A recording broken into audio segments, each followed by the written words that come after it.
আকাশ পায়ে পায়ে আয়না, পায়ে পায়ে আয়না, মন ধরেছে বায়না, ছেলেবেলার রোদ ঘুম দুপুর। 9-10-এ যখন পড়ি তো তখন একজন ক্রিকেটারের প্রেমে পড়ি। তিনি একজন ক্রিকেটার ছিলেন তখন সেই সময়। আন্ডার-16 বেঙ্গল খেলেছেন এবং খুব নামকরা ক্রিকেটার ছিলেন। খুব গ্রেস ছিল তার সেই সময়। পুরো আমাদের ঢাকুরিয়া মানে সাউথ কলকাতা চত্বরে সব জায়গা থেকে ডাক আসতো খেলার জন্য, কালীঘাটে প্র্যাকটিস করতেন। তো সেই দেখেই আমার প্রেমে পড়া এবং তার সাহিত্য এবং গানের মানে যে নলেজটা, জ্ঞানটা, সেটা আমাকে মুগ্ধ করেছিল। ভীষণ ভালো কবিতা গানের নলেজ ছিল, ব্যান্ডের গানের নিজে অনেক কিছু জানতো, আর ভীষণ রসিক একজন মানুষ। মানে খুব দুঃখের মধ্যেও একটা রসের সন্ধান কিন্তু সবসময় পেয়েছি জীবনে। তো সেই থেকে প্রেম কাহিনী শুরু। তো তারপরে 2003-এ বিয়ে, দারুণ চলছে এখনো পর্যন্ত।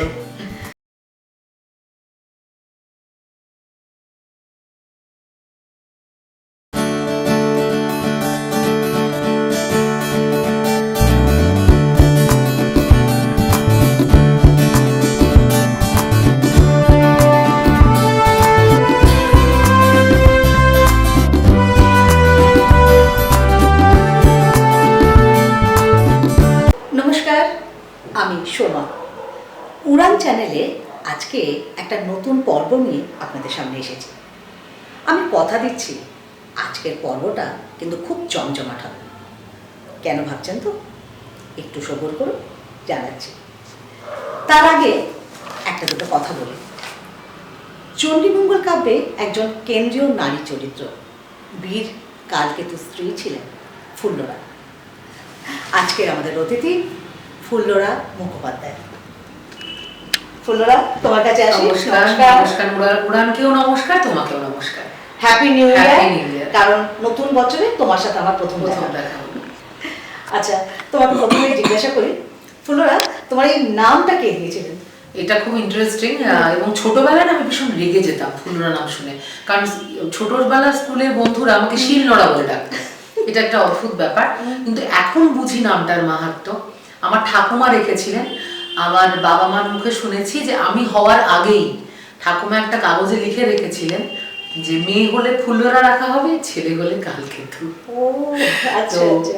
লাকিলি আমি ফুল্লরা হয়ে এসেছি এবং সেই নামই আমার প্রচলিত আছে। আচ্ছা, তোমাকে জিজ্ঞাসা করি, তোমার ছোটবেলা বা তোমার জন্ম কোথায়? আমার জন্ম হচ্ছে শ্রীরামপুরে, হুগলি শ্রীরামপুরে। আচ্ছা আচ্ছা। ওখানে। তারপর ওখানে কতদিন ছিলে? ওখানে তো ছোটবেলায় ওখানেই জন্ম। তারপরে 1 বছর খানেকের মতো কাটিয়ে আদ্রা শহরে আমার মা বাবা দুজনেই রেলওয়েতে চাকরি করতেন। ইনফ্যাক্ট আমার মাসিরাও, মানে আমার দাদু ছিলেন রেলওয়েতে। তো ওই রেলওয়ে জাংশন হচ্ছে আদ্রা। তো ওখানেই আমার ছোটবেলাটা বেড়ে ওঠা, ক্লাস 6 পর্যন্ত। তারপরে আমি কলকাতার মার চাকরি সূত্রে চলে আসি এবং তখন থেকে কলকাতায় ক্লাস 6-7 থেকে। আচ্ছা, তারপর পড়াশোনা কলেজ সবকিছু কলকাতায়। তোমার এখানে? হ্যাঁ। আচ্ছা, তারপর তো তুমি তো কবি ফুল্লরা, কিন্তু সেটা অনেক পরে আসছে। অনেক পরে। তার আগে বলে রাখি, ফুল্লরা কবি ফুল্লরা মুখোপাধ্যায় তো সবাই জানেন, কিন্তু উনি একজন খুব ভালো গায়িকা। আচ্ছা, তোমার গান শেখা কোথায়? আমার গান শেখা একদম ছোটবেলা থেকে, কারণ বাড়ির পুরো পরিবেশটাই গানেরই বেশি। আমাদের কবিতায় চর্চা খুব একটা কিন্তু কেউ আমাদের বাড়িতে ছিল না। সকলেই গানের মানুষ। আমার মা, মাসি, দাদু, দিদা সকলেই গানে ভীষণ পারদর্শী। তারা 6th ইয়ার 5th ইয়ার সব রবীন্দ্রসঙ্গীতে ক্লাসিক্যালি পাশ করা। ওই জন্য ছোটো থেকেই গানের তালিম নেওয়া। আদ্রা শহরেও নিতাম। আর কলকাতায় আসার পরে আমার সৌভাগ্য হয়েছে সুধীররঞ্জন দাশগুপ্তর কাছে ক্লাসিক্যাল শেখার, বাণী চক্রতে গীতবিতানে গানের তালিম নেওয়া, পণ্ডিত অজয় চক্রবর্তী। এইরকম আমার সুযোগ সুবিধা হয়েছে আর কি তাদের কাছে তালিম নেওয়ার। আর সুতপা ভট্টাচার্য ছিলেন পরের দিকে। তো ইনাদের কাছে আমি গানের তালিম নিয়েছি। শ্রেষ্ঠ লোকেদের কাছে তালিম নেওয়া। কিন্তু গানের প্রসঙ্গ উঠলোই যখন, আমি শুনেছি তোমার নিজের লেখা, নিজের সুর দেওয়া গান একটা দুকলি শুনি। আচ্ছা, তাহলে একটা ছোট্ট গান, যেটা মানে ছোট করেই আমি ইচ্ছে করে করেছি, একদমই ছোট গান, এটা রেকর্ড হয়নি, হবে সম্প্রতি। তো আকাশ বলে গানটা, তো ওটাই একটু তাহলে নিশ্চয়ই। আকাশ পায়ে পায়ে আয়না, পায়ে পায়ে আয়না, মন ধরেছে বায়না, ছেলেবেলার রোদ ঘুম দুপুর, মন অন্য কিছু চায় না, আজ ধরেছে বায়না, ছেলেবেলার রোদ জলনপুর। सजना सजना नैना मिला के दिल चुराए, सजना सजना नैना मिला के दिल चुराए, সে চিঠি ভুলে থাকা যায় না, পায়ে পায়ে আয়না, পায়ে পায়ে আয়না, মন ধরেছে বায়না, ছেলেবেলার রোদ ঘুম দুপুর। অসাধারণ অসাধারণ। থ্যাংক ইউ, ধন্যবাদ, অনেক ধন্যবাদ। তুমি কবি যদি নাও হতে, তুমি একজন কিন্তু শ্রেষ্ঠ গায়িকা হতে, এটা আমি কিন্তু বলেই যাচ্ছি তোমাকে। আচ্ছা, আরেকটা অন্য প্রসঙ্গে যাই। তুমি তো একসময় চাকরি করতে। হ্যাঁ। আচ্ছা, তোমার বিয়ে কি সন্দেহ করে নাকি? না করে একদম জমিয়ে প্রেম করে, জমাটি প্রেম। একটু একটু ছোট্ট করে বলো তোমার প্রেম কাহিনী। প্রেম কাহিনী বলতে ক্লাস 9-10-এ যখন পড়ি, তো তখন একজন ক্রিকেটারের প্রেমে পড়ি। তিনি একজন ক্রিকেটার ছিলেন তখন সেই সময়, আন্ডার-16 বেঙ্গল খেলেছেন এবং খুব নামকরা ক্রিকেটার ছিলেন, খুব ক্রেজ ছিল তার সেই সময়। পুরো আমাদের ঢাকুরিয়া মানে সাউথ কলকাতা চত্বরে সব জায়গা থেকে ডাক আসতো খেলার জন্য, কালীঘাটে প্র্যাকটিস করতেন। তো সেই দেখেই আমার প্রেমে পড়া, এবং তার সাহিত্য এবং গানের মানে যে নলেজটা, জ্ঞানটা, সেটা আমাকে মুগ্ধ করেছিল। ভীষণ ভালো কবিতা গানের নলেজ ছিল, ব্যান্ডের গানের নিজে অনেক কিছু জানতো, আর ভীষণ রসিক একজন মানুষ। মানে খুব দুঃখের মধ্যেও একটা রসের সন্ধান কিন্তু সবসময় পেয়েছি জীবনে। তো সেই থেকে প্রেম কাহিনী শুরু। তো তারপরে 2003-এ বিয়ে, দারুণ চলছে এখনো পর্যন্ত। আর আমি আরো কিছু বলছি ফুলোরা সম্পর্কে। ফুলোরা তো কবিতা লেখেন, ওনার নিজের সৃষ্টি, সে তো ঠিকই আছে। এবং আমি মনে করি যে মানুষ সৃষ্টি করে তারা এক একজন ম্যাজিশিয়ান। কবিতা ছাড়াও ফুলোরার নিজস্ব কতগুলো সৃষ্টি আছে। আচ্ছা, তোমার নিজস্ব একটা সংগঠন আছে, সেটা ঠান্ডা বারুদ। আমি এই ঠান্ডা বারুদ নামটা অনেকের সাথে আলোচনা করে মানে বলেছি, তারা ভীষণ ইন্টারেস্টেড। মানে বারুদ মানেই একটা অন্যরকম, সেখানে ঠান্ডা বারুদ এই নামটা মানে মানে হঠাৎ তোমার মনে এলো কি করে? এটা আসল কথা, আমি সুকান্ত ভট্টাচার্যের ভীষণ বড় ভক্ত। মানে ওনার এই এরকম বসে থাকার স্টাইলটা আমি অনেক ছবি নিজেও তুলেছি, মানে নিজেকে লেডি সুকান্ত একটু ফিল করানোর জন্য। তো যাই হোক, সুকান্ত ভট্টাচার্যের তো বারুদ নিয়ে, আগুন নিয়ে অনেক লেখা, ওনার জীবনটাই তো বারুদের একটা গন্ধ। তো সেখান থেকে সেই কবিতা পড়তে পড়তে একদিন হঠাৎ আমার দেশলাই কাঠি কবিতাটা আমার ভীষণ প্রিয়, জনপ্রিয়। হ্যাঁ, জনপ্রিয় কবিতা। ওটা আমি অনেক জায়গায় আবৃত্তি করতাম তখন ছোটবেলায়। এবার একদিন একটা দেশলাই কাঠি হাতে নিয়ে আমার মনে হলো, বারুদের মুখটা কিন্তু ঠান্ডায়, দেশলাই কাঠির বারুদের মুখটা ঠান্ডায়, সেটা আগুনের ঘর্ষণে কিংবা বারুদে বারুদে ঘর্ষণে সেটা জ্বলন্ত হয়ে ওঠে। তো ঠান্ডা বারুদ, এর মধ্যে কিন্তু লুকিয়ে আছে আসল আগুন, আজ পেলেই একবারে জ্বালিয়ে। এই সংগঠনে তোমার কি হয়, মানে কি ধরনের কাজ হয় এই সংগঠনে? এটাতে তুমি ভীষণ ভালোভাবে যুক্ত আছো, ঠান্ডা বারুদের সংগঠনে তুমি একজন। তার আগে একটুখানি বলে নি, উড়ানের যখন আমি সুযোগ পেয়েছি, আমি অনেক জায়গায় বলে থাকি, আমার যে আজকে ইন্টারভিউ নিচ্ছে, মানে যে কথোপকথন, ইন্টারভিউ ঠিক না, এই যে একটা ভালোবাসার আদান প্রদান চলছে, এই মানুষটি কিন্তু অভিনয়ে, আবৃত্তিতে এবং কলমে তিনটেতেই অনবদ্য। আমি ওনার খুব বড় ভক্ত, ফ্যান, আর প্রচুর কাজ আমরা একসাথে করেছি। তো ঠান্ডা বারুদে আমি কবিতাকে নিয়ে বিভিন্ন রকমের পরীক্ষামূলক কাজ করি। খুব সম্প্রতি একটা করছি কবিতার সাথে ওয়াক, ফ্যাশন। সমাধি অসংখ্যবার, প্রায় 12-14 বার তার সাথে যুক্ত ছিলেন, এবং এটা নিয়ে শিলাজিৎদার সাথে তারপর আমরা বাইরেও গেছি, এটা নিয়ে দুর্গাপুরে এটা গেছি। কিন্তু একদম ফুল্লরার নিজের সৃষ্টি, যে কবিতার সাথে র‍্যাম্প ওয়াক, এবং যে শোনে তার কাছে এটা একটা সব সময় মনে হচ্ছে এটা ইউনিক, এবং বহু লোকের প্রশংসা পাওয়া গেছে। আচ্ছা, তুমি তো মানে দুটো তোমার নিজস্ব একদম সৃষ্টি। আচ্ছা, আর্থ ডে যেটা হচ্ছে 22শে এপ্রিল, কিন্তু কিছুদিন পরে কয়েকদিন পরে তুমি পৃথিবীর জন্মদিন। আমরা তো পৃথিবীতে থাকি, কিন্তু সেরকম ভাবনা চিন্তা আমাদের কখনো মনে আসে না যে পৃথিবীর জন্মদিন পালন করা উচিত। এইটাকে তোমার মনের মধ্যে এটা কিভাবে? এটা বলছি, এটা মাইকেল তরুণদা, উনি এখন অস্ট্রেলিয়াতে থাকেন, এমনি মেদিনীপুরের লোক। তো উনার সাথে আমার একটা অনুষ্ঠান সূত্রে যোগাযোগ হয়। উনি পৃথিবী প্রমোটার বলে নিজেকে দাবি করেন, এবং উনি পৃথিবীর বিভিন্ন দিক নিয়ে ভাবনা চিন্তা করেন, বই লেখেন।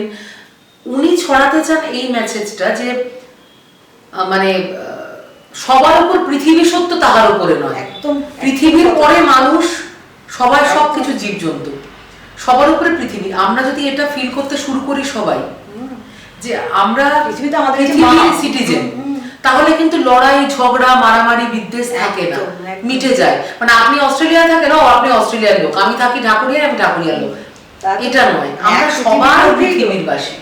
তো এই জিনিসটা উনি কিন্তু মানে মানুষের মনে ঢুকিয়ে দেওয়ার জন্য প্রচুর চেষ্টা করছেন, এখনো করে চলেছেন। তো উনার অনুপ্রেরণাতেই পৃথিবীর জন্মদিন প্রত্যেক বছর কলা শিল্প বিপ্লব দিবস 15ই জানুয়ারি। উনি মনে করেন যে পৃথিবীর থেকে বড় শিল্পী কেউ নেই। পৃথিবী কিন্তু সৃষ্টি করেছে এত সুন্দর, যেগুলো আমরা দেখতে যাই, ছুটতে ছুটতে দেখতে যাচ্ছি প্রাকৃতিক সৌন্দর্য, কার সৃষ্টি? ঈশ্বরের পৃথিবী। তো সেই দিনে উনি কিন্তু পৃথিবীর জন্মদিন পালন করেন। 15 তারিখে সেটা হচ্ছেও আর্টিজিমে, সবার আমন্ত্রণ রইল, এবং অসাধারণ বড় একটা কেক কেটে সেলিব্রেশন হয়, দারুণ একটা অনুষ্ঠান হয়। পুরাণের দর্শকদের, তুমি পুরাণের দর্শকদেরও বলেছি যারা আসতে চাইছেন অবশ্যই আসুন। একদম। আর একটা কথা বলি, যে ফুল্লরা কিন্তু পেট লাভার। হ্যাঁ, দেবশ্রী রায় ফাউন্ডেশনের সাথে ফুল্লরা যুক্ত আছে, এবং তুমি তো নিয়মিত ওনার সাথে যুক্ত হয়ে কাজ করছো, প্রচুর কাজ করছো। এছাড়াও আমি মানে ফুল্লরা সম্পর্কে আর কত বলবো সেটাই তো বলছি, যে আরো একটা হচ্ছে, আমরা কিন্তু লোককে বোকা বানাতে খুব চেষ্টা করি, খুব ভালোবাসি যে বোকা হোক লোককে, কিন্তু নিজে বোকা হলে কিন্তু সেটা খুব কষ্ট, মানে দুঃখ হয়, কেন আমি বোকা হয়ে গেলাম। এর আগের বছর ফুল্লরা শুরু করেছে একটা ছোট্ট করে, যে বোকাদের নিয়ে বোকাদের দিবস। ওর তখনই কথা দিয়েছিল যে নেক্সট বার খুব বড় করে কিন্তু বোকা দিবস পালন হবে। 1 এপ্রিল বোকা দিবস সেলিব্রেশন হবে একদম। কেউ কিন্তু দুঃখ পাওয়ার দরকার নেই, বোকা তো হতেই পারে, বোকা তো কেউ না কেউ হয়, তাতে দুঃখ পাওয়ার কি আছে? সেটাকে এনজয় করাই ভালো হবে। একদম একদম। আর এখন না বোকা হওয়াটাই ভালো, একদম। বেশি চালাক হয়ে সত্যি অতি চালাকের গলায় দড়ি, ওটাই এখন হচ্ছে। সেটাই তো হচ্ছে। আর লোকে যারা অন্যকে বোকা বানিয়ে খুব খুশি হয়, খুব খুশি পায়, তাতে ঠিক আছে, তাদের খুশি আনন্দ দেওয়াই যায়, কোনো অসুবিধা নেই।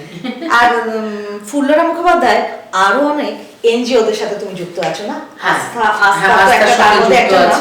এনজিওদের সাথে তো তুমি নিয়মিত কাজ করছো। হ্যাঁ হ্যাঁ হ্যাঁ, তাদের মানে তারা আমাকে সুযোগ করে দিচ্ছে কাজটা করার। আমি রাজদীপের সঙ্গে ভীষণভাবে যুক্ত, আস্থার সাথে। তো আস্থার সঙ্গে, আস্থার হাত ধরে আমি অনেকগুলো কাজ করার সুযোগ পেয়েছি, এবং রাজদীপ সঞ্চারী, ওরা অসাধারণ মানুষ, মানুষের জন্য, সবার জন্য প্রচুর কাজ করে। তো ওই আর কি, ওরা আমাকে সুযোগ দেয় এই কাজ করে। তোমাকে আমি একটা কথা বলি, তুমি এই মানে এত কাজ করো কি করে, এত শক্তি পাও কি করে? তুমি তো ভালো করে জানো যে আমার বাড়িতে প্রচুর বয়স্ক মানুষজন রয়েছে, সবাইকে দেখাশোনা করার একটা দায়িত্ব থাকে।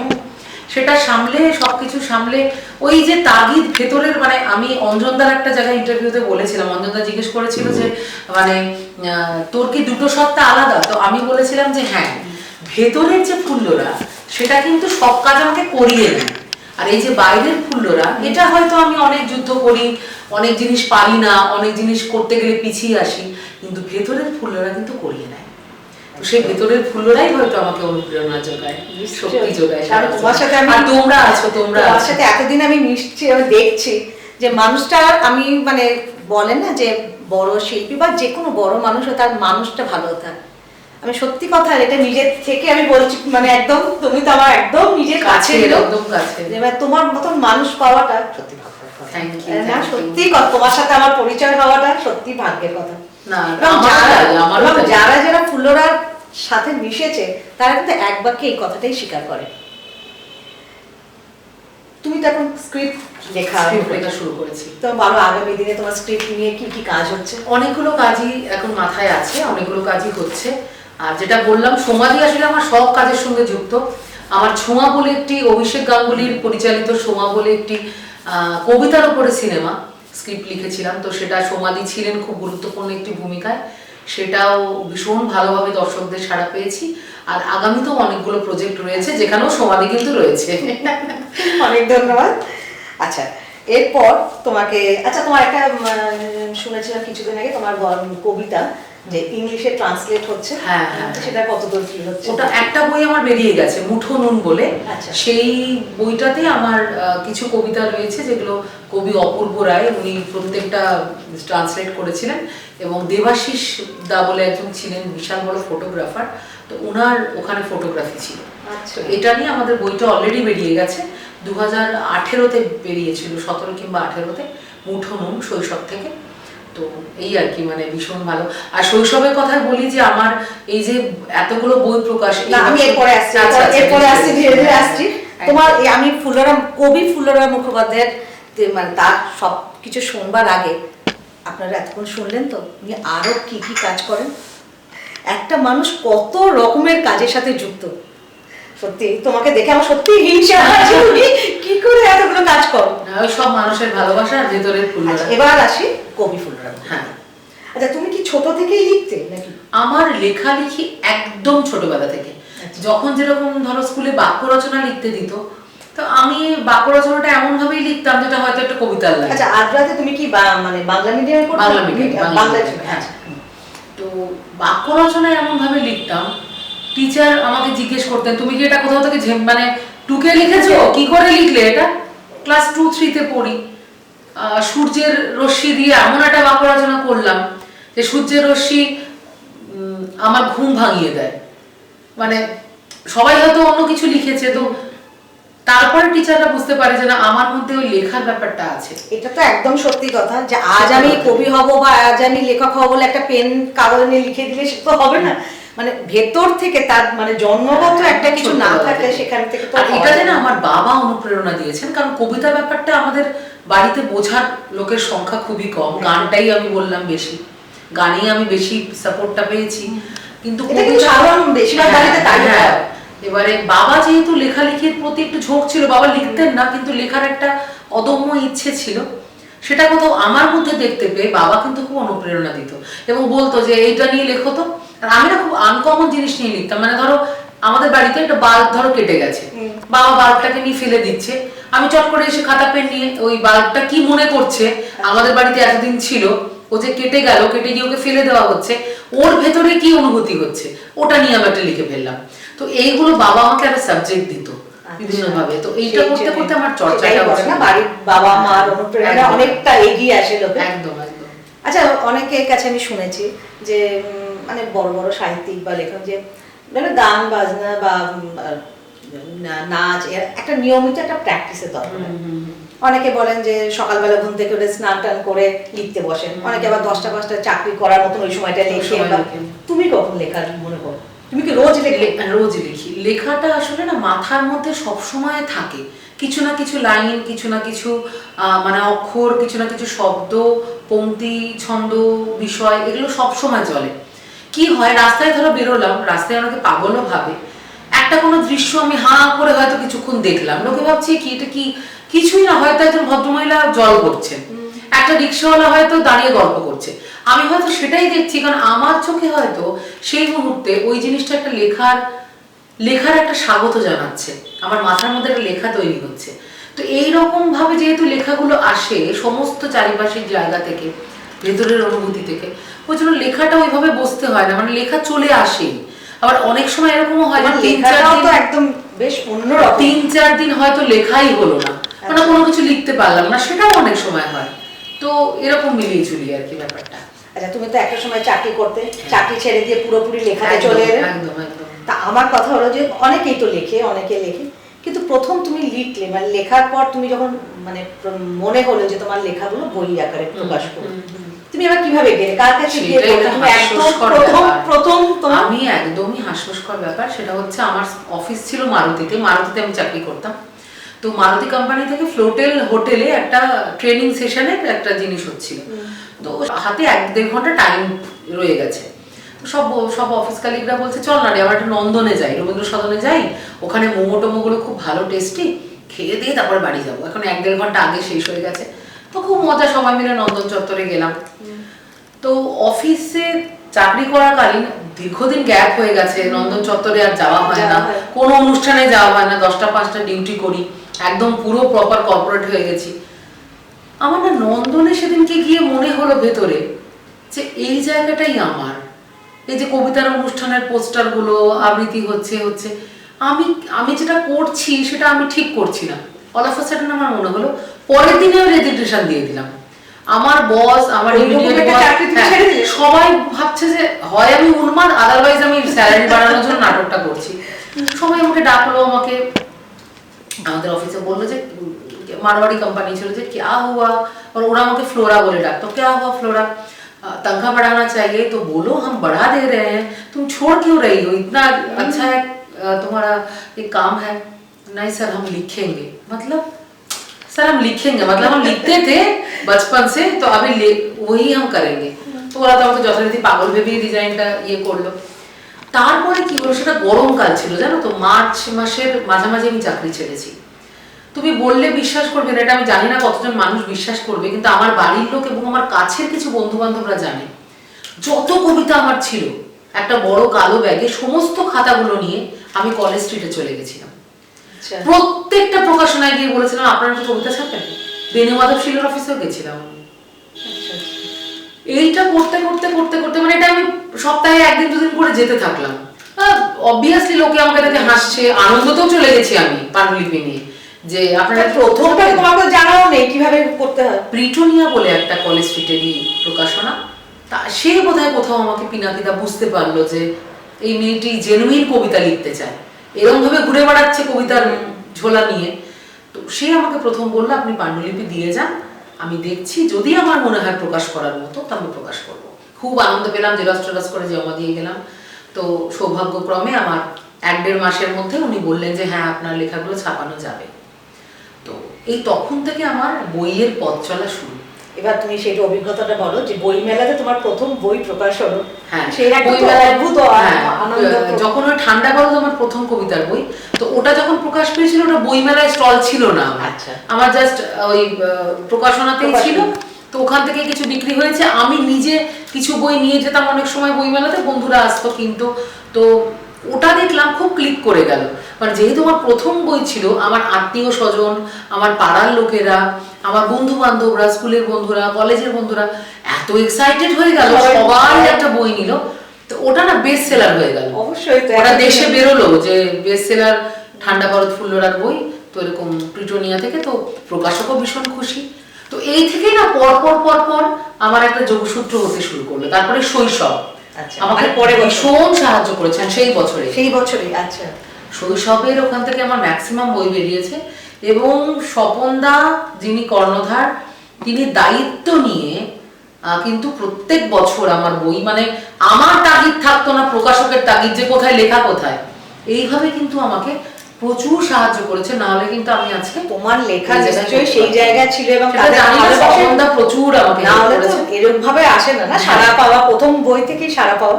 তারপর আস্তে আস্তে তারপরে সপ্তর্ষি, বার্তা, টার্মিনাস, দেব সাহিত্য কুটির, এবার শব্দগুচ্ছ থেকে এবার তোমার তো 14তম। হ্যাঁ 14তম। এবার তো কবিতার নতুন বই, কি নাম বলো বইয়ের? প্রেমের জন্ম তারিখ। আচ্ছা আচ্ছা, এটা বেরোচ্ছে শব্দগুচ্ছ থেকে। অমিতাভ অসাধারণ একজন মানুষ, তিনি আমাকে অনেক সাহায্য করেছেন বইটি বের করার জন্য, এবং আমাকে আশকারা দিচ্ছেন রীতিমতো। তো সেটা আমি খুব এনজয় করছি। অমিতাভকেও অনেক ধন্যবাদ। তোমাদের এটা বড় স্টল? আমাদের স্টল হচ্ছে 662 9 নম্বর গেট দিয়ে ঢুকে, আর থাকবো 23 তারিখ থেকে প্রত্যেকদিন। তো অবশ্যই আপনারা কিন্তু অবশ্যই আসবেন, ফুল্লরা মুখোপাধ্যায়ের কাছে নিজের হাতে সাইন করে বই নেবেন। এবং আগের বছর আমি বইমেলাতে গেছিলাম, এবং সেখানে ফুল্লরা প্রত্যেকে বই দিচ্ছিল, এবং প্রত্যেকটা আলাদা আলাদা কবিতার লাইন লিখে দিচ্ছিল, এবং আমরা ওখানে 1 ঘন্টা ছিলাম। তারপরেই ফুল্লরা এসে বললো আমার বইয়ের স্টক শেষ, মানে রাতারাতি ওখানে স্টক শেষ হয়ে গেল। এবার বলো যে শুধু কবিতা না, তোমার গল্প, এবার তো আগের বার তো তোমার ভূতের গল্পের বই ছিল, ভূতের গল্পের বই ছিল। এবারে কবিতার বই, একদম প্রেমের কবিতার বই। আচ্ছা, একটা কবিতা শোনাও আমাদের। আচ্ছা, একটা কবিতা শোনাই। সম্প্রতি সরস্বতী পুজো আসছে, তো তার উপরে লেখা একটা শোনাই। সরস্বতী পুজো নাম রেখেছি। এর একটা প্রেক্ষাপটটা একটু বলিনি, সেটা হচ্ছে আমার মেয়ে মডার্ন একাডেমিতে পড়তো, তো ওর সামনে দিয়ে সরস্বতী পুজোর দিন ওকে স্কুলে পৌঁছে আমি বেরিয়ে ফিরছি, তো একটু কাছে গিয়ে দেখছি কয়েকটা ফুটপাতের বাচ্চা কাচ্চা 3-4 জন, তারা কি করেছে, একটা পেপারকে মুন্ডু আর দেহ বানিয়েছে, মানে সরস্বতী ঠাকুর আদলে একটা কিছু মুড়ে মুড়ে বানিয়েছে, বানিয়ে ও সরস্বতী নমো, ও সরস্বতী নমো বলে কিছু গাঁদা ফুল ছুটছে সবাই মিলে আর হাসাহাসি করছে। তো আমার না ওদেরকে দেখে কোথাও একটা মনে হলো যে ওরা যেহেতু স্কুলে যেতে পারছে না, ওরা কিন্তু এইভাবেই পুজোটা করছে, এবং ওদের মনের বার্তাটা কি হতে পারে, সেই জায়গা থেকে দাঁড়িয়ে আমি এই কবিতাটা লেখা। তারা বলছে, স্কুলে যাওয়া হয়নি মাগো, হয়নি ছোঁয়া বর্ণমালা, উপচে পড়া পচা ফুলে আজকে সাজাই বরণডালা। বড় বড় স্কুলের গেটে মুখোশধারী বিদ্যাওলা ছলচাতুরির কথার ফাঁকে দিচ্ছে কানে বিষের জ্বালা। আমাদেরও শখ ছিল গো, শরীর ঠাকবো পড়াশোনায়, পরিপাটি চুলের ভাঁজে দেখবে তখন কেমন মানায়। খিদের পেটে গভীর রাতে স্বপ্নে দেখি গরম ভাত, মনে পড়ে না অকখ, ভালো লাগে না রবীন্দ্রনাথ। যেদিন পাবো পেট ভরে মা একটু আদর রুটির থালা, সেদিন মাগো স্লেটের বুকে আঁকবো নরম বর্ণমালা। দেশে তখন থাকবে না অশিক্ষিত মূর্খ গোয়ার, সাদা কাগজ উঠবে ভরে, কলম ঠোঁটে খুশির জোয়ার। সাধারণ, দারুণ দারুণ। আচ্ছা, আর একটা তোমার কাছে আমার ছোট্ট লেখা, রবীন্দ্রনাথের ওই একটু ছোট রবিদাদু একটু বলো। হ্যাঁ, এটা আমার বাচ্চাদের নিয়ে লেখা। তো কবিতার নাম রবিদাদু। একটা ছোট্ট বাচ্চা ছেলে কিংবা মেয়ের চোখে রবিদাদু কি? রবিদাদু রবিদাদু তুমি আমার খাতায়, তুমি সাদা মেঘের কোলে, তুমি সবুজ পাতায়, খাবার ঘরের দেওয়াল জুড়ে কি সুন্দর ছবি। বাবা বলেন দেখছো সোনা, ইনি বিশ্বকবি। বিশ্বকবি কঠিন কথা, পারিনি তাই বুঝতে, ছোট্ট মাথায় ভাবনা শুধু, মনটা যে যায় খুঁজতে। রবিদাদু তুমি এখন কোন দেশেতে থাকো? আন্টি বলেন আকাশ পাড়ায় সূর্য মেখে রাখো। আঁকার খাতার রং তুলিতে আমি তোমায় পাই, সাদা রঙে ডুবাই তুলি আমি আর ভাই। হরিকাকুর গাছে যখন আমের মুকুল ধরে, গরমকালের দুপুর বেলায় তোমায় মনে পড়ে। পাড়ায় পাড়ায় বেজে ওঠে শাঁখ, তোমার তখন জন্মদিন তো 25শে বৈশাখ। রবিদাদু একলা ঘরে তুমি আমার সাথী, তুমি আমার বীর পুরুষ, তুমি মনের পাখি। ছোট্ট মাথায় খুব বুঝি না, এটুকুই বুঝি, আজকে তোমায় বলছি শোনো সবই সোজাসুজি। উঁচু নিচু জাত ভেদাভেদ করলেই দেব সাজা, তোমার গানেই শিখেছি তো আমরা সবাই রাজা।